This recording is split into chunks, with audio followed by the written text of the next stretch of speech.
নমস্কাৰ, আজি হৈছে ৩ নৱেম্বৰ সোমবাৰ। এই মুহূৰ্তত সমগ্ৰ ৰাজ্যবাসীৰ বাবে আহি পৰিছে আজি সন্ধিয়াৰ বহুকেইটা ডাঙৰ খবৰ। এই মুহূৰ্তত জনাইছোঁ আজিৰ প্ৰথমটো খবৰেই সমগ্ৰ ৰাজ্যবাসীৰ বাবে এটি ডাঙৰ খবৰ, বিগ ব্ৰেকিং নিউজ। জুবিন গাৰ্গৰ মৃত্যু দুৰ্ঘটনা নহয়, হত্যাকাণ্ড আছিল। ৰাজ্যৰ মুখ্যমন্ত্ৰী ডক্টৰ হিমন্ত বিশ্ব শৰ্মাই কৰিছে এক প্ৰকাৰ ডাঙৰ মন্তব্য। এই মুহূৰ্তৰ খবৰ জনাইছোঁ এটি ডাঙৰ খবৰ, জুবিন গাৰ্গক হত্যা কৰা হৈছিল। জুবিন গাৰ্গৰ মৃত্যুক হত্যা আখ্যা দিছে ৰাজ্যৰ মুখ্যমন্ত্ৰী ডক্টৰ হিমন্ত বিশ্ব শৰ্মাই। জুবিন গাৰ্গৰ মৃত্যু দুৰ্ঘটনা নহয়। ৮ ডিচেম্বৰৰ ভিতৰত জুবিনৰ মৃত্যুৰ তদন্তৰ চাৰ্জশ্বীট দাখিল কৰা হ'ব আৰু আমি সকলো ফালৰ পৰা প্ৰস্তুত বুলি মন্তব্য কৰিছে মুখ্যমন্ত্ৰীগৰাকীয়ে। জুবিনৰ মৃত্যুৰ তদন্ত সন্দৰ্ভত অমিত শ্বাহৰ সৈতে কথা পতা হৈছে ইতিমধ্যে আৰু জুবিন গাৰ্গৰ দুৰ্ঘটনা নাছিল, হত্যা কৰা হৈছে বুলি কৈছে মুখ্যমন্ত্ৰীগৰাকীয়ে। জুবিন গাৰ্গৰ মৃত্যুক হত্যাৰ আখ্যা দিছে ৰাজ্যৰ মুখ্যমন্ত্ৰী ডক্টৰ হিমন্ত বিশ্ব শৰ্মাই। জুবিন গাৰ্গৰ মৃত্যুৰ ঘটনা দুৰ্ঘটনা নহয়। ৮ ডিচেম্বৰৰ ভিতৰত জুবিনৰ মৃত্যুৰ তদন্তৰ চাৰ্জশ্বীট দাখিল কৰা হ'ব আৰু সমগ্ৰ ৰাজ্যবাসীয়ে সকলোবোৰ কথা গম পাব ৮ ডিচেম্বৰৰ ভিতৰত। জনাইছোঁ আজিৰ ২য় নম্বৰ খবৰটো ৰাজনৈতিক প্ৰেক্ষাপটৰ এটি ডাঙৰ খবৰ। গাখীৰত মানুহে অলপ হ'লেও পানী ঢালে, কিন্তু গৌৰৱ গগৈ ১০০% পাকিস্তানী মিল্ক। এইবাৰ গৌৰৱ গগৈ সন্দৰ্ভত ৰাজ্যৰ মুখ্যমন্ত্ৰী ডক্টৰ হিমন্ত বিশ্ব শৰ্মাই আগবঢ়াইছে এক বিস্ফোৰক প্ৰতিক্ৰিয়া। এই মুহূৰ্তৰ খবৰ জনাইছোঁ এটি ডাঙৰ খবৰ, গৌৰৱ গগৈ ১০০% পাকিস্তানী। গাখীৰত মানুহে অলপ হ'লেও পানী ঢালি খায়, কিন্তু গৌৰৱ গগৈৰ ১০০% পাকিস্তানী মিল্ক।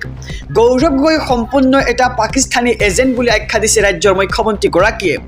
গৌৰৱ গগৈ মোৰ ওপৰত কেছ দিলে ময়ো ভাল পাম আৰু জুবিন গাৰ্গৰ ঘটনাৰ চাৰ্জশ্বীট দিয়াৰ পিছতহে গৌৰৱ গগৈৰ কাণ্ড মুকলি কৰা হ'ব আৰু ১০ ছেপ্টেম্বৰৰ পৰিৱৰ্তে ১০ জানুৱাৰীত প্ৰতিবেদন দাখিল কৰিলে সলনি নহয় ঘটনাৰ তথ্য।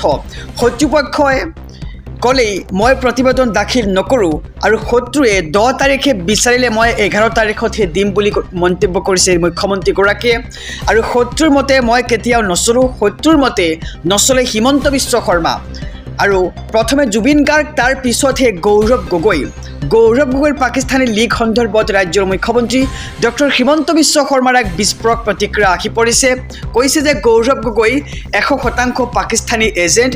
গাখীৰত মানুহে অলপ হ'লেও পানী ঢালি খায়, কিন্তু গৌৰৱ গগৈ ১০০% পাকিস্তানী মিল্ক বুলি কৈছে ৰাজ্যৰ মুখ্যমন্ত্ৰী ডক্টৰ হিমন্ত বিশ্ব শৰ্মাই।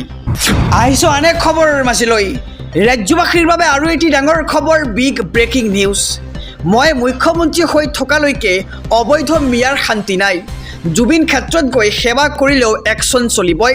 অবৈধ মিয়াৰ বিৰুদ্ধে পুনৰ কঠোৰ হৈছে ৰাজ্যৰ মুখ্যমন্ত্ৰী ডক্টৰ হিমন্ত বিশ্ব শৰ্মা। এই মুহূৰ্তৰ খবৰ জনাই গৈছোঁ এটি ডাঙৰ খবৰ, অবৈধ মিয়াৰ শান্তি নাই। আজিও বিহালীত চলি আছে উচ্ছেদ অভিযান। যেতিয়ালৈকে মই মুখ্যমন্ত্ৰী হৈ আছোঁ অবৈধ মিয়াৰ শান্তি নাই বুলি মন্তব্য কৰিছে ৰাজ্যৰ মুখ্যমন্ত্ৰীগৰাকীয়ে। অবৈধ মিয়াই জুবিন ক্ষেত্ৰত গৈ যদি সেৱা কৰে তেন্তে তথাপিও ক্ষমা কৰা নহ'ব। অবৈধ মিয়াৰ বিৰুদ্ধে একশ্যন চলিছে আৰু চলিবই। মই মুখ্যমন্ত্ৰী হৈ থাকিলে অবৈধ মিয়াৰ টেনশ্যন থাকিবই আৰু পুনৰ অবৈধ মিয়াক লৈ কঠোৰ হৈ পৰিছে ৰাজ্যৰ মুখ্যমন্ত্ৰী ডক্টৰ হিমন্ত বিশ্ব শৰ্মা। এই মুহূৰ্তৰ খবৰ জনাই গৈছে এটি ডাঙৰ খবৰ, অবৈধ মিয়াৰ শান্তি নাই বুলি এক প্ৰকাৰ বিস্ফোৰক মন্তব্য কৰিছে ৰাজ্যৰ মুখ্যমন্ত্ৰীগৰাকীয়ে। আজিও বিহালীত চলি আছে উচ্ছেদ আৰু যেতিয়ালৈকে মই মুখ্যমন্ত্ৰী হৈ আছোঁ অবৈধ মিয়াৰ শান্তি নাই বুলি এক প্ৰকাৰ বিস্ফোৰক মন্তব্য কৰিছে ৰাজ্যৰ মুখ্যমন্ত্ৰীগৰাকীয়ে। অবৈধ মিয়াই যদি জুবিন ক্ষেত্ৰত গৈও সেৱা কৰে তথাপিও অবৈধ মিয়াৰ ক্ষমা নাই। উচ্ছেদ চলিছে, উচ্ছেদ চলিবই আৰু অবৈধ মিয়াৰ বিৰুদ্ধে একশ্যন চলিবই বুলি এক প্ৰকাৰ বিস্ফোৰক মন্তব্য কৰিছে ৰাজ্যৰ মুখ্যমন্ত্ৰী ডক্টৰ হিমন্ত বিশ্ব শৰ্মাই। আহিছোঁ আন এক খবৰৰ মাজলৈ, ৰাজ্যবাসীৰ বাবে আৰু এটি ডাঙৰ খবৰ, জাতি ধৰ্মৰ নামত ৰাজনীতি নহয়। ২০২৬ নিৰ্বাচনত দিছপুৰৰ পৰা বিদায় দিয়া হ'ব হিমন্ত বিশ্ব শৰ্মাক। এনেদৰে এতিয়া বিস্ফোৰক মন্তব্য কৰিছে বিধায়ক জাকিৰ হুছেইন সিকদাৰে। এই মুহূৰ্তৰ খবৰ জনাইছোঁ ২০২৬ নিৰ্বাচনত দিছপুৰৰ পৰা বিদায় দিম হিমন্ত বিশ্ব শৰ্মাক। হিমন্ত বিশ্ব শৰ্মা পুনৰ অসমৰ মুখ্যমন্ত্ৰী হোৱাটো অসমৰ কোনোৱে নিবিচাৰে। হিমন্ত বিশ্ব শৰ্মাক বিদায় দিবলৈ প্ৰতিজন কংগ্ৰেছ কৰ্মীয়ে অপেক্ষা কৰি আছে কেৱল ২৬ৰ নিৰ্বাচনলৈ। বিজেপিক বিদায় দিবলৈ উজনিৰ ৰাজপথলৈ ওলাই আহিছে হাজাৰ হাজাৰ মানুহ। আৰু আমি জুবিনৰ দেশৰ মানুহ, শংকৰ আজানৰ দেশৰ মানুহ, জাতি ধৰ্মৰ নামত ৰাজনীতি কৰাটো কোনোপধ্যেই আৰু কোনো হিন্দু মুছলমানে সহ্য নকৰে। জুবিন গাৰ্গেও কৈছিল অসমৰ হিন্দু মুছলমান সকলোৱে মিলাপ্ৰীতিৰে থাকিব লাগে। আৰু বিজেপি চৰকাৰৰ বিৰুদ্ধে কেইবাটাও বিস্ফোৰক মন্তব্য কৰিছে বিধায়ক জাকিৰ হুছেইন সিকদাৰে। ২৬ৰ নিৰ্বাচনত দিছপুৰৰ পৰা বিদায় দিম হিমন্ত বিশ্ব শৰ্মাক, এনেদৰে এতিয়া বিস্ফোৰক মন্তব্য কৰিছে ৰাজ্যৰ মুখ্যমন্ত্ৰীগৰাকীৰ বিৰুদ্ধে। হিমন্ত বিশ্ব শৰ্মা পুনৰ অসমৰ মুখ্যমন্ত্ৰী হোৱাটো অসমৰ কোনোৱে নিবিচাৰে।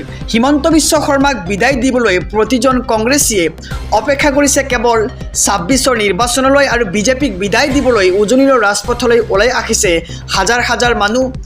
আহিছোঁ আন এক খবৰৰ মাজলৈ। সমগ্ৰ ৰাজ্যবাসীৰ বাবে আৰু এটি ডাঙৰ খবৰ, বিগ ব্ৰেকিং নিউজ। আধাৰ কাৰ্ডত নতুন নিয়ম।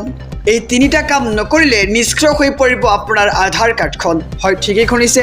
যদিহে আপুনি এই তিনিটা কাম নকৰে তেন্তে নিষ্ক্ৰিয় হৈ পৰিব আপোনাৰ আধাৰ কাৰ্ডখন। এই মুহূৰ্তৰ খবৰ জনাইছোঁ, গতিকে খবৰটো দিয়াৰ আগতে যদিহে আপুনি চেনেলটোত নতুন তেন্তে ছাবস্ক্ৰাইব কৰক, লগতে ভিডিঅ'খনত লাইক কৰি হিয়াৰ আমটো জুবিন গাৰ্গৰ ন্যায়ৰ বাবে এইখন ভিডিঅ'ৰ কমেণ্ট বক্সত লিখক #JusticeForJubin Garg।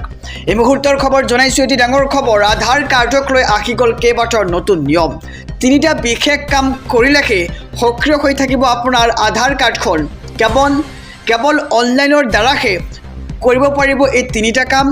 আধাৰ কাৰ্ডত নাম, ঠিকনা, মোবাইল নম্বৰ ভুল হৈ থকা সকলৰ বাবে এই খবৰটো আহি পৰিছে। নাম, ঠিকনা, মোবাইল নম্বৰ শুদ্ধ কৰিবলৈ আপুনি ভৰিব লাগিব ৭৫ টকা। আৰু লগতে আঙুলিৰ ছাপ দিবলৈ ভৰিব লাগিব ১২৫ টকা। আধাৰ কাৰ্ডৰ সৈতে পান কাৰ্ড লিংক কৰাৰ বাবেও তাৰিখ নিৰ্ধাৰণ কৰা হৈছে। ৩১ ডিচেম্বৰৰ ভিতৰত আধাৰৰ সৈতে লিংক কৰক আপোনাৰ পান কাৰ্ডখন। ২০২৬ৰ ১৪ জুন তাৰিখলৈকে বিনামূলীয়াকৈ কৰিব পাৰিব নথি পত্ৰসমূহ আপডেট। ৰাজ্যবাসীৰ বাবে আৰু এটি ডাঙৰ খবৰ, বিগ ব্ৰেকিং নিউজ। অসমত আৰু নচলিব বহু বিবাহ। ধৰ্মই অনুমতি দিলেও হিমন্ত বিশ্ব শৰ্মা চৰকাৰে নিদিয়ে অনুমতি। এই মুহূৰ্তৰ খবৰ জনাইছোঁ, এটি ডাঙৰ খবৰ। অসমত আৰু নচলিব বহু বিবাহ। ধৰ্মই অনুমতি দিলেও হিমন্ত বিশ্ব শৰ্মাৰ চৰকাৰখনে নিদিয়ে অনুমতি। পুৰুষে এগৰাকীতকৈ বেছি মহিলাক বিয়া কৰালেই যাব লাগিব জেললৈ। যি ধৰ্মৰে নহয় কিয় ৭ বছৰ পৰ্যন্ত হ'ব জেল। আৰু তাৰ বিকল্প আৰু একোৱেই হ'ব নোৱাৰে। ধৰ্মই অনুমতি দিলেও কৰাব নোৱাৰিব বহু বিবাহ। আৰু বহু বিবাহক লৈ ৰাজ্যত আহি আছে এক কঠোৰ আইন। বাৰে বাৰে বিয়া পাতি থকা পুৰুষৰ বিৰুদ্ধে লোৱা হ'ব আইনী ব্যৱস্থা। আৰু বিবাহক লৈ বিধানসভাত আইন আনি আছে মুখ্যমন্ত্ৰীয়ে। প্ৰথম পত্নীক বিচ্ছেদ নকৰাকৈ দ্বিতীয়বাৰ বিবাহ কৰিলে ৭ বছৰ পৰ্যন্ত হ'ব কাৰাদণ্ড। আৰু এজনীতকৈ বেছি পত্নী ৰাখিব নোৱাৰিব অসমৰ কোনো পুৰুষে। আৰু ২৫ নৱেম্বৰত বিধানসভাত উত্থাপন হ'ব এই বিধেয়কখন। বিবাহক লৈ মুখ্যমন্ত্ৰী ডক্টৰ হিমন্ত বিশ্ব শৰ্মাৰ এক ডাঙৰ মন্তব্য। কোৱা হৈছে যে অসমত আৰু নচলিব বহু বিবাহ। ধৰ্মই অনুমতি দিলেও হিমন্ত বিশ্ব শৰ্মা চৰকাৰে নিদিয়ে অনুমতি। আহিছোঁ আন এক খবৰৰ মাজলৈ। ৰাজ্যবাসীৰ বাবে আৰু এটি ডাঙৰ খবৰ, বিগ ব্ৰেকিং নিউজ। SITৰ হাতত আছে বিস্ফোৰক তথ্য। অহা ১০ ডিচেম্বৰত ৰাইজে জানিব জুবিন গাৰ্গৰ দুখ আৰু বেদনাৰ কাহিনী। এই মুহূৰ্তৰ খবৰ জনাইছোঁ, এটি ডাঙৰ খবৰ। গতিকে খবৰটো দিয়াৰ আগতে যদিহে আপুনি আমাৰ এই চেনেলটোত নতুন তেন্তে ছাবস্ক্ৰাইব কৰক, লগতে ভিডিঅ'খনত এটাকৈ লাইক কৰি কমেণ্ট বক্সত লিখক #JusticeForJubin Garg। এই মুহূৰ্তৰ খবৰ জনাই গৈছোঁ, এটি ডাঙৰ খবৰ। জুবিন গাৰ্গৰ ঘটনা সন্দৰ্ভত SITয়ে লাভ কৰিছে বহুতো বিস্ফোৰক তথ্য। ১০ ডিচেম্বৰত ৰাইজৰ সন্মুখলৈ আহিব জুবিন গাৰ্গৰ সম্পূৰ্ণ ঘটনা। বহু বছৰৰ পৰা জুবিনে পাই অহা দুখ কষ্টৰ কথাও জানিব পাৰিব অসমৰ ৰাইজে। ঘটনা পোহৰলৈ অহাৰ পিছত দুখ কষ্ট পাব অসমৰ ৰাইজে। আৰু ১০ ডিচেম্বৰৰ ভিতৰত জুবিনক ন্যায় দিয়াৰ আচল পদক্ষেপ ইতিমধ্যে সম্পূৰ্ণ হ'ব।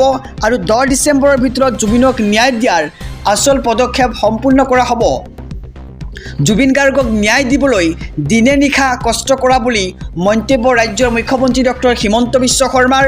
আৰু জুবিনক ন্যায় দিয়াটো আমাৰ প্ৰধান দায়িত্ব বুলিও মন্তব্য কৰে ৰাজ্যৰ মুখ্যমন্ত্ৰী ডক্টৰ হিমন্ত বিশ্ব শৰ্মাই।